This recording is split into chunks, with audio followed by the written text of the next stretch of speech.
Hello friends, कैसे हैं आप सब। आई होप कि आप सब अच्छे होंगे, स्वस्थ होंगे, मस्त होंगे, मज़े में होंगे, तंदुरुस्त होंगे। और शाम को बज रहा है 5। शाम को 5 बजे मैं आप लोगों से बातें कर रही हूँ। ब्लॉगिंग सुबह से ही चालू किया था, लेकिन बात अभी कर रही हूँ।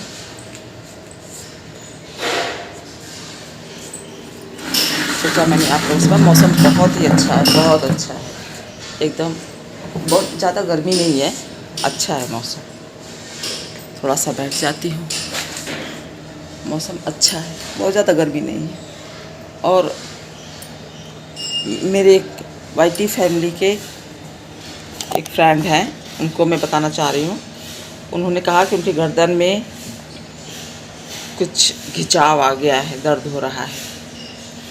तो आप बिस्तर पर फ्लैट लेट जाइए पीठ के बल, और गर्दन को बेड के नीचे लटका दीजिए, जितना हो सके उतना लटका दीजिए। जैसे आपकी गर्दन इस पोजीशन में नीचे बेड के लटका रहे, और जो आपकी बॉडी है यहाँ से लेके नीचे तक की, वो बेड पर रहे, तो आपको काफ़ी आराम मिलेगा। हाथ ऐसे नीचे लटका दीजिए ज़मीन पर, तो आपको बहुत आराम मिलेगा। करके देखिए, बाकी और अपना करते रहिए, लेकिन उसको भी कर लीजिए, देखिए आराम मिलेगा।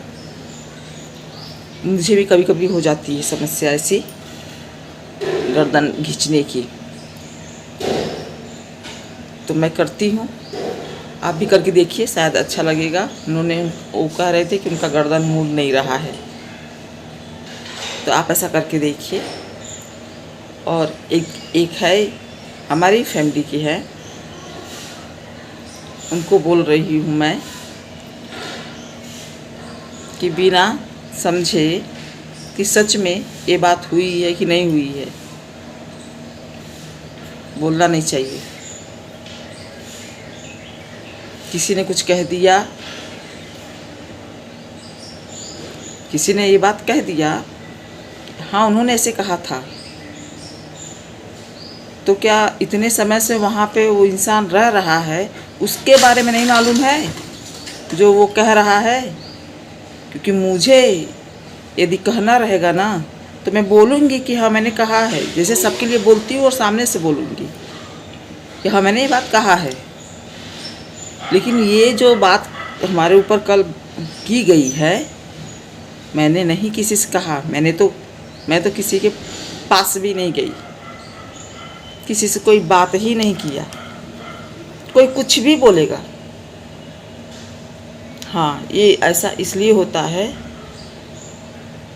कि भेड़ बकरी होते हैं ना, साथ में एक साथ रहते, तो सब एक भौंकता है तो सब भौंकते हैं, तो वही मेरी हालत है।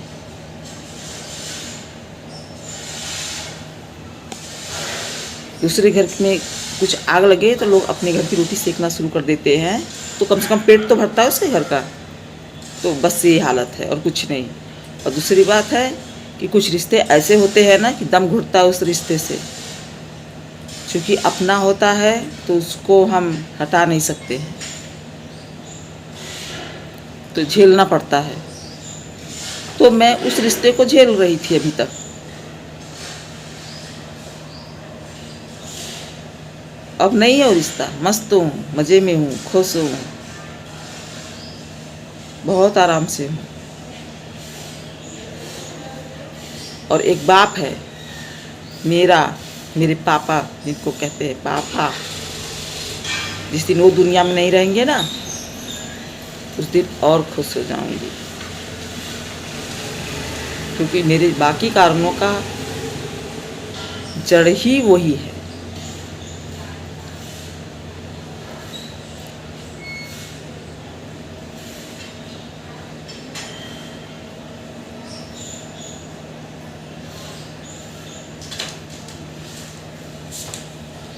किसी को झरझराने से पहले ये समझ लेना कि तुम्हारे पास भी ये ताकत इसीलिए है कि तुम्हारे माँ बाप और तुम्हारे भाई बहन सब हैं तुम्हारे साथ।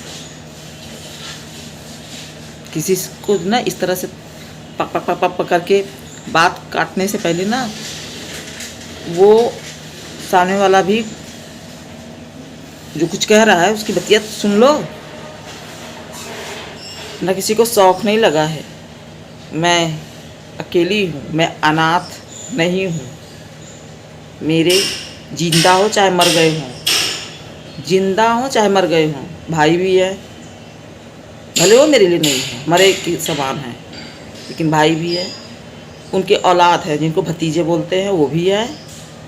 एक बाप है जिनका कुछ समय बाकी है, वो भी रहेंगे, उसके बाद चले जाएंगे, तब तो और खुश हो जाऊंगी। और बच्चे हैं, अनाथ नहीं हूँ कि जाकर दूसरों का सहारा ले लूँ। अनाथ आश्रम खोली है। तो मेरा तो बस यही कहना रहता है ना कि जो सामने वाला रहता है कोई भी इंसान, जैसे वो अनाथ आश्रम खोला है, सबके लिए दरवाज़ा खुला है। अरे हरामखोरो, सबके लिए दरवाज़ा खोल के रखे हो, तुम तो खुद ही अनाथ हो, तो अनाथों के लिए ही दरवाज़ा खोल के रखोगे, क्योंकि तुम्हारा दिमाग अनाथों पर चल रहा है। फालतू का दिमाग लगाना दूसरों के घर में।